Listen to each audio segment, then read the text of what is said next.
تعالى اوريك ازاي عملت اعلان ديور على برنامج بلندر، وازاي توصل للمستوى الاحترافي ده. يلا بينا. طيب، بص بقى، احنا هنقسم الفيديو. في الفيديو بتاع النهارده هوريك الاول ازاي تعمل الجسم بتاع الازازة بتاعت الديور، اللي هو الشكل ده. حلو. وهوريكم برضو ازاي نعمل البخاخة بتاعتها، بس الكلمات المحفورة عليها هنعملها في فيديو لوحدها، والكلمة المحفورة في دي برضو هنعملها في فيديو لوحدها. لكن النهاردة بس هوريكم ازاي نعمل الجسم بتاعها والبخاخة ديت والبخاخة دي. تمام. وطبعا اللي بتسحب القطر من بتاعها. وبعد كده في الفيديو اللي بعديه هوريكم ازاي نعمل الغطا اللي فوق، لانه هو محتاج فيديو لوحده. وبس كده، خلينا ما اطولش عليكم، يلا بينا نخش في الفيديو. طيب، عشان نبني بقى جسم ازازة البرفيوم احنا لازم نجيب الريفرنس، فهندوس شيفت A ونجيب، تنزل تحت تحت تحت تحت هتلاقي كلمة ايمج، هتدوس على ريفرنس. حلو. هنجيب بقى الريفرنس اللي هي الصورة ديت والصورة دي والصورة دي، هتلاقي حاطط لك الصور ديت تحت في الديسكريبشن، متخافش. حلو. هو حط لنا اخر واحدة فاحنا محتاجين اول واحدة، فاحنا هنحط دي. طبعا لو لقيتها يعني جايه لك كده بشكل غير مظبوط فانت هتدوس الت ار وار اكس 90 وتصغرها كده شويه كده. تمام. تعالوا بقى نعمل الجسم ده. تعالوا نجيب كيوب، شيفت اي كيوب، ونحط تحت هنا، وخلينا بس نخلي الاوبازيتي بتاعتها قليله شويه عشان نعرف نشتغل، ونطلعها ايه قدام. تعالى كده على جنب كده بالشكل ده. حلو. تروح بقى عند الكيوب وتدوس اس اكس، وتيجي فوق هنا وتبدأ انت تطلعها لفوق لحد هنا كده بالظبط. حلو. وتدوس اي اكسترود زد. حلو. بعد كده هتدوس اي. بصوا على الغلطة دي، لازم تدوس الت زد الاول عشان يعمل الكيوب اكس راي او يعمله اوبازيتي يعني بشكل عام.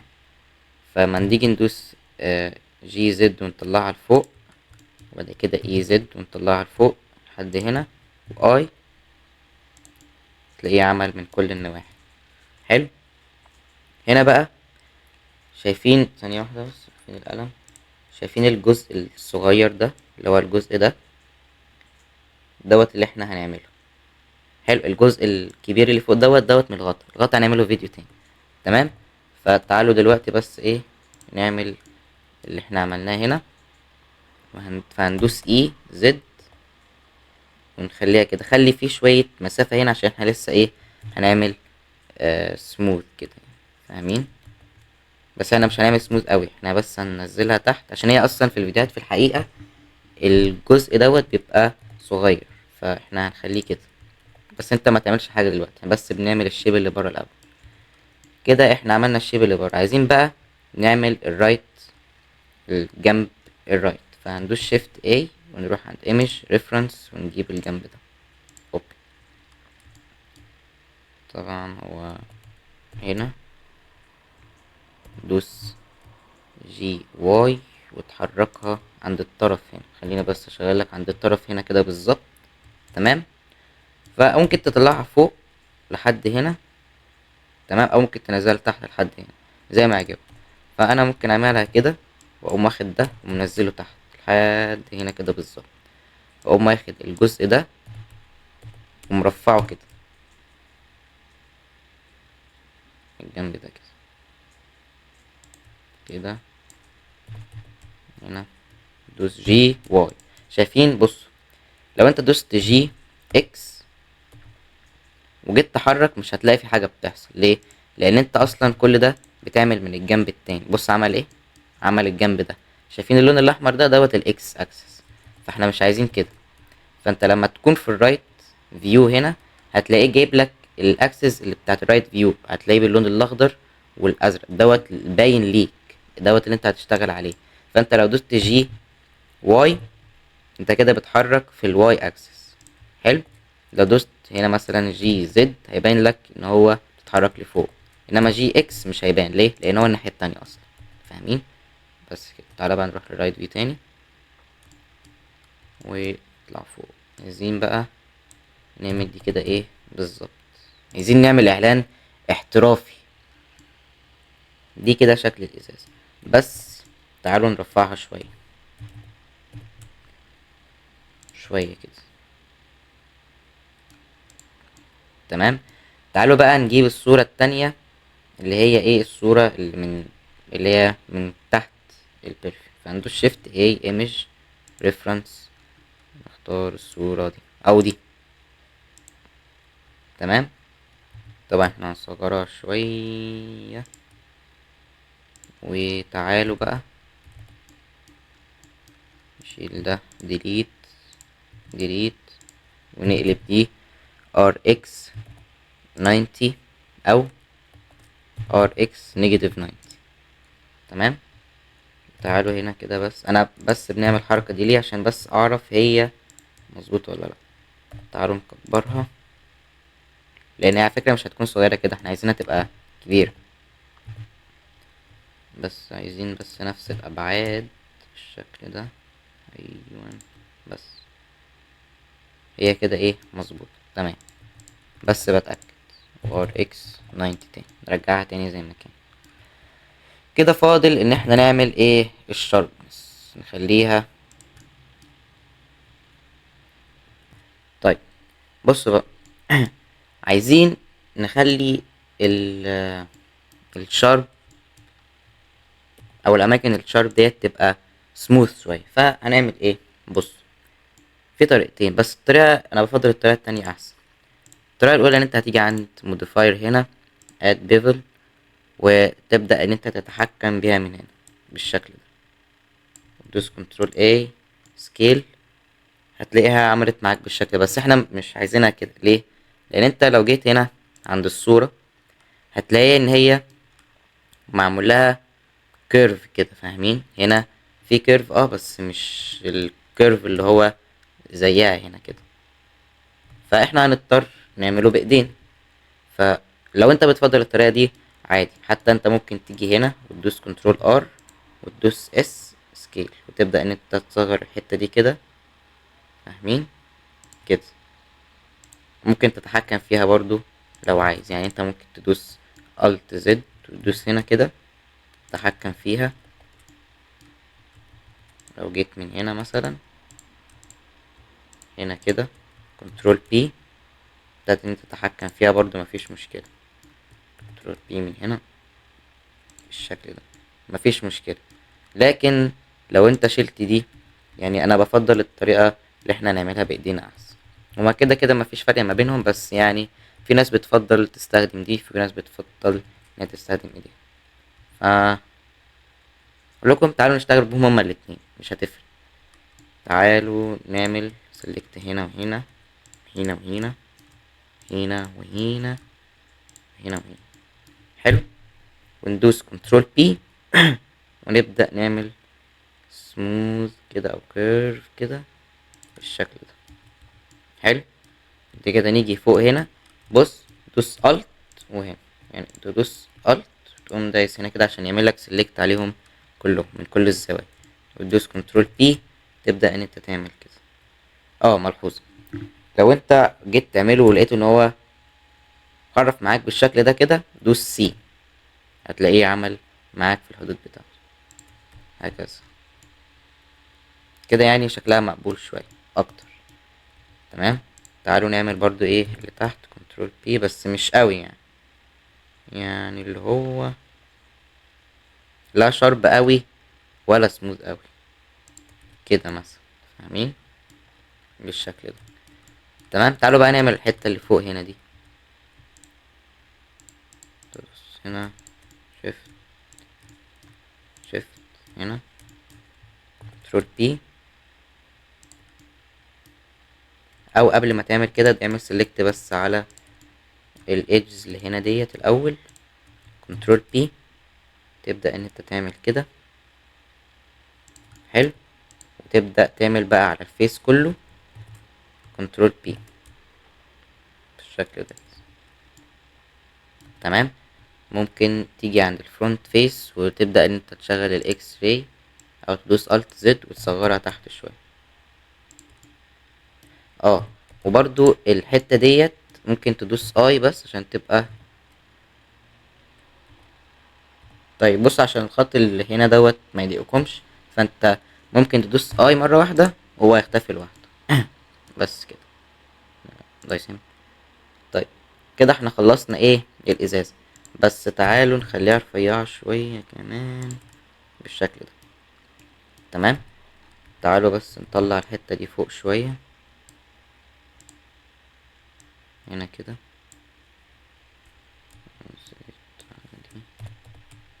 هي بتبقى فوق كده، بتبقى طالعه لفوق شويه بس. ودي طالعه فوق شويه بس. كده مظبوط. تمام. كده احنا خلصنا الازاز. الماتيريالز هعملها في الاخر خالص، بعد ما نخلص خالص البروجكت كله خالص. هنحط الماتيريالز عشان الماتيريالز محتاجة وقت. تمام. طيب تعالوا بقى نعمل ايه. كده احنا خلصنا جسم الازاز، تعالوا بقى نعمل ايه البخاخة. يلا بينا. طيب البخاخة اسهل ما يكون، اسهل من الجسم نفسه. انت بس هتجيب الصورة ريفرنس. حلو. فين هنا دي. طبعا انت هتلاقيني حاطط لك كل الصور دي تحت في الديسكريبشن. طيب بص بقى، احنا بس نيجي هنا عند الايمج بروبرتيز او الداتا بروبرتيز، نخلي الاوبازيتي بتاعتها قليله شويه، وتدوس بقى. بص شايف السنتر بوينت ديت، هتدوس الت، دوس شيفت رايت كليك، يعني تدوس شيفت مع رايت كليك تحطها هنا. حلو. ليه؟ عشان انت ما تيجي تجيب حاجه تكون في مكان السنتر اللي انت عايزه، فهتجيب سلندر. حلو. وتصغرها. احنا بس هنعمل ريفرنس على قد الصوره بالظبط. يعني انت هتدوس اس زد وتصغرها كده لحد هنا، هنا كده. وتدوس اس شيفت زد. حلو. بالشكل ده. وتيجي هنا عند الايديت مود وتطلعها لفوق الجزء ده كده لحد هنا كده بالظبط.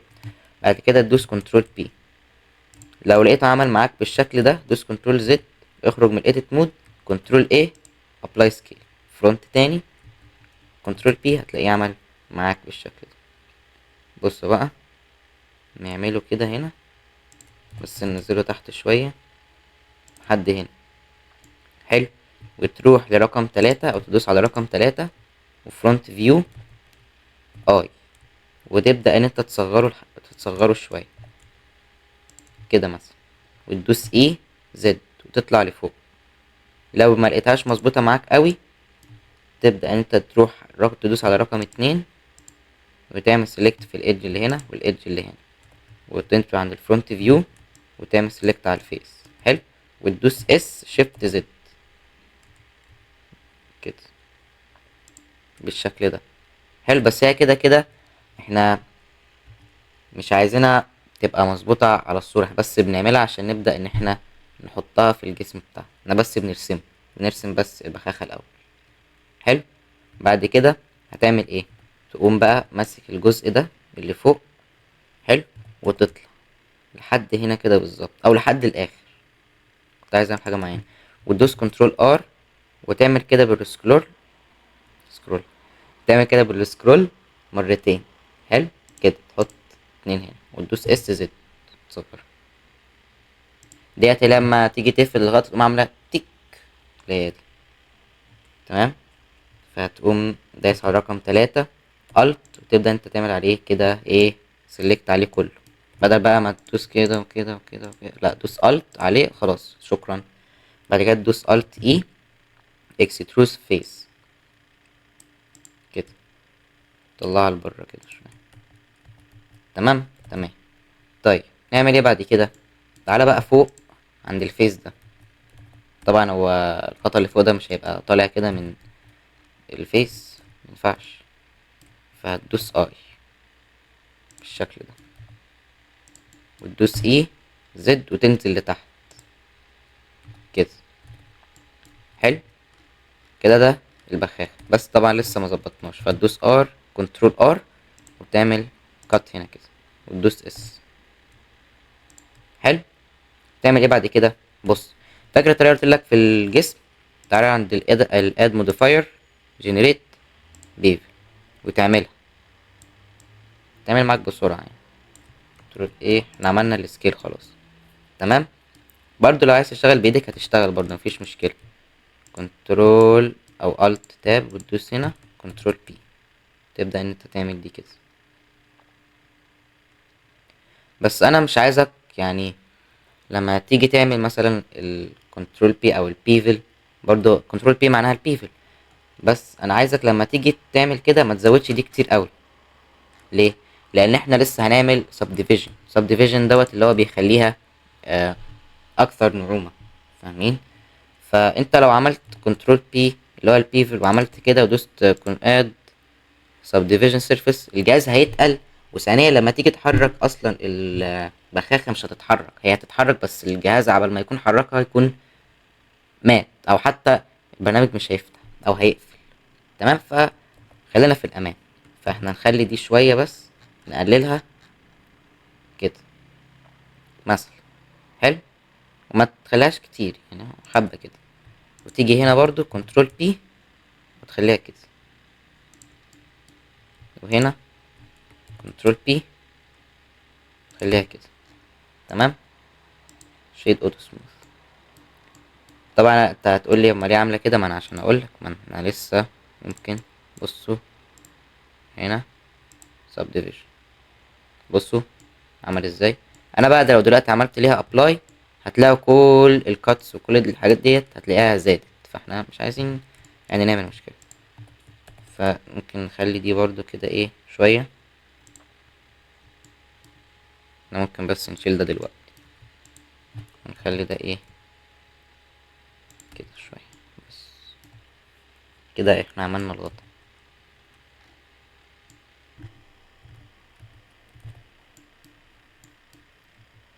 تمام. طيب طبعا انا قلت لك ان الزخرفه ديت هنعملها في الاخر مع الماتيريالز، عشان طبعا لو هنعملها دلوقتي هتاخد وقت. لا، كلمة ديور هومي اللي مكتوبة هنا ديت لسه هنعملها قدام. حلو. تعالوا بقى نعمل البيتبوخ اللي هي بتعمل فيش فيش فيش. تعالوا نعملها. طيب نعملها ازاي؟ تعالوا بس ننزل دي تحت، احنا خلاص خلصنا من دي. طيب تعالوا بقى نعمل الجزء اللي هو بيبخ البرفيوم، او اللي هو البخاخ اللي بيرش يعني. تعالوا نعمله. طيب بص، دوس شيفت ايه، بتروح عند سلندر وتصغره شوية، تقوم مطلعه فوق هنا كده. تمام. تمام. دوس اس شيفت زد وتبدأ ان انت تخليه نفس الابعاد بتاعت اللي في الصورة، ونزل تحت بس شوية كده. حلو. هو كده كده مش محتاج ابعاد، هي حتة سلندراية نعمل لها سموث كده ايه من فوق. بس قبل ما تعمل حاجة دوس روح للاوبجكت مود، كنترول ايه سكيل، ابلاي سكيل، كنترول بي وارجع تاني، وتخليها بس ايه كده. او ممكن تخليها كده شوية وتخليها رفيعة شوية بس كده. تمام. حلو. طيب نعمل بقى، تعالوا بقى نعمل اللي هي البخاخة اللي هي بتعمل الفيش فيش ديت اللي هي بيطلع منها الرذاذ. طيب هتدوس كنترول ار عشان تعمل كت. تعالى نعمل كذا كت كده هنا كده مثلا. طيب هنا يعني عملت 6 لوب كاتس. تعالى بقى نروح لل فيس مود ورجع تاني للماتيريال او للايديت مود. حلو. بص بقى، ادوس رايت كليك، لوب تولز سيركل. هتلاقي طب انا جربت اعمل كده ملقتهاش. بص، هتروح للايديت بريفيرنس وهتروح عند الاكستنشنز هتكتب لوب، هتدوس انستول.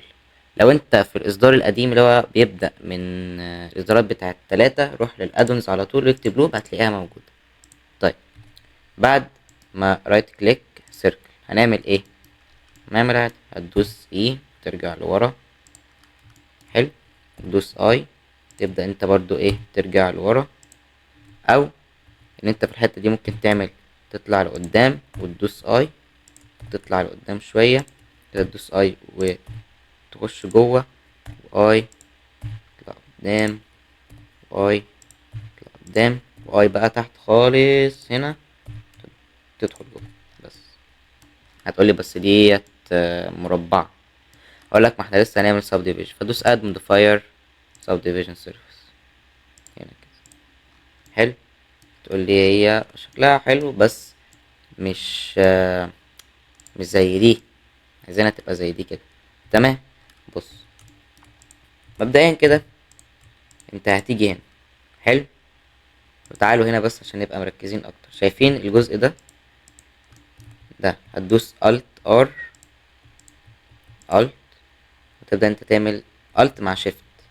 حلو. هتلاقيني مبين هنا اهو الت شيفت، وتبدأ انت تعمل ايه سيلكت هنا، الت شيفت هنا، هنا بالشكل ده. حلو. تمام. بعد ما تعمل كده هتروح بقى هنا عند الايتم، وتيجي عند حاجة اسمها مين كيرسز، وتبدأ ان انت تزودها كده ايه شوية بالشكل ده.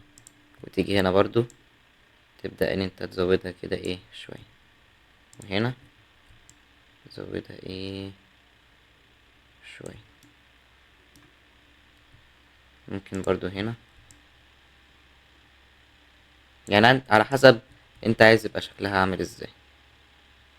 كده مثلا، هنا كده مثلا، هنا كده مثلا.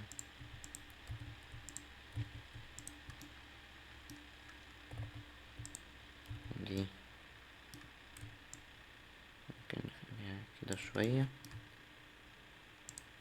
واللي هنا بهذا الشكل. خليها كده مثلا، ايوه كده. تمام. تمام. تعالى مثلا نخلي الحتة بس اللي بره دي ايه مظبوطة اكتر عن كده. تخليه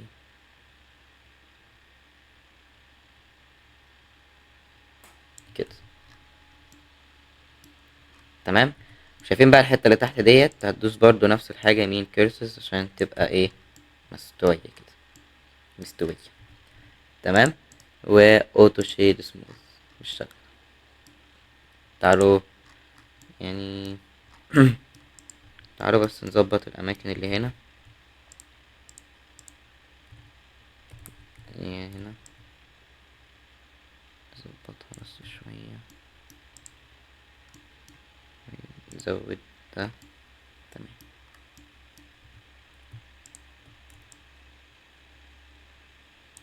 يعني كده شوية، كده شوية، اللي هنا كده شوية بالشكل ده كده. تمام. طيب تعالوا مثلا نحط لها بس شوية ألوان كده عشان تبقى باينة. اد نيو، ونخلي الحتة دي هنا،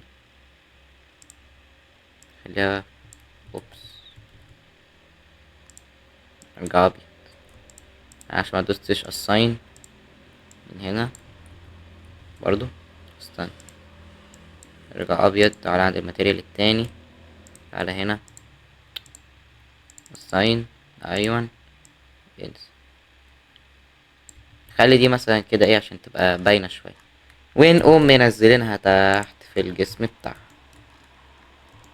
طبعا تعالوا ايه ده، تعالوا تخلوه نخليها واسعة شوية كده. بس مش عايزين بقى دي، عايزينك، مش عايزينك، عايزين دي اس اكس ونخليها ايوه كده. بس الله ينور عليك، الله ينور عليكم. طيب تعالوا بقى نعمل تعالوا بس نخلي دي كده اي، نصغرها كده شوية ونطلع بيها لفوق، ونعمل كده، ونقوم منزلين منها دي بالشكل ده. تمام. طيب بس ديت اصلا ما تبقاش كده، بتبقى اطول من كده شوية، فاحنا هننزل دي تحت وننزل دي برضو لتحت، والجزء ده هنا هنا هنا بيبقى كبير شوية بس. اوبس، عملنا اللي ورا. تعالوا نعمل اللي ورا هنا بس. تعالوا بس عشان انا بحب الحاجة تبقى مظبوطة. تعالوا نروح عند الرايت احسن ونعمل كده، ونرجع دي لورا شوية. نرجع ده لوحده ما عداك انت، ما عداك انت، وانت وانت، ونرجع دي لورا شوية بس كده. تمام. طيب بعد كده بقى هنعمل ايه؟ نقوم واخدين ديت كده هيلا بيلا، ونقوم حاطينها هنا. طبعا هتقول لي يا مرة صغيرة كده، احنا هنكبرها خليها كبيرة بالشكل ده، نطلع فوق نيجي هنا نخليها كده كبيرة، نطلع دي كده ايه لفوق بالشكل ده. تعالوا نخلي دي لونها اسود، وده اصلا يكون اسود بس طبعا مش اسود اوي كده. تعالوا نعمل اللي هنا نيو الساين، وهنا الساين. تعالوا بس نظبط الاماكن اللي هنا عشان نبقى ايه فنشنا حلو. هنا تعالوا نعمل الجزء ده الساين،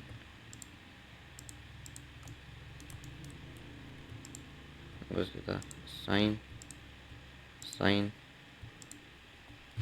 طيب بعد ما لوناها تعالوا بقى نخلي اللون الاسود دوت نخليه ميتاليك شوية، حلو، ونخليه اللوسي بتاعته، نخلي دوت برضو اللوسي شوية بالشكل ده كده.